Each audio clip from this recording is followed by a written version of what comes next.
সৰ্বদা শক্তিশালী আত্মা হোৱা। ওম শান্তি। আজিৰ মুৰলী ২৭ তাৰিখ ৩ মাহ ২০২৪।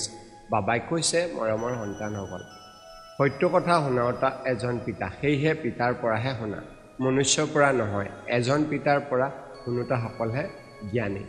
প্ৰশ্ন, যিসকল আত্মা নিজৰ দেৱী দেৱতা কুলৰ হ'ব, তেওঁলোকৰ মুখ্য লক্ষণ কি হ'ব? উত্তৰ, তেওঁলোকৰ এই জ্ঞান বহুত ভাল আৰু মিঠা লাগিব।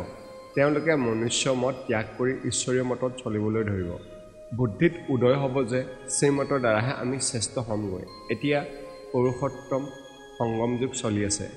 আমি উত্তম পুৰুষ হ'ব লাগে। ওম শান্তি। ধাৰণাৰ বাবে মুখ্য সাৰ। ১. বেহদৰ বৈৰাগী হৈ এতিয়ালৈকে যি ভক্তি পঢ়িছা বা শুনিছা, সেয়া সকলো পাহৰিব লাগে। এজন পিতাৰ পৰা শুনি তেওঁ শ্ৰীমতেৰে নিজক শ্ৰেষ্ঠ কৰি তুলিব লাগে। ২.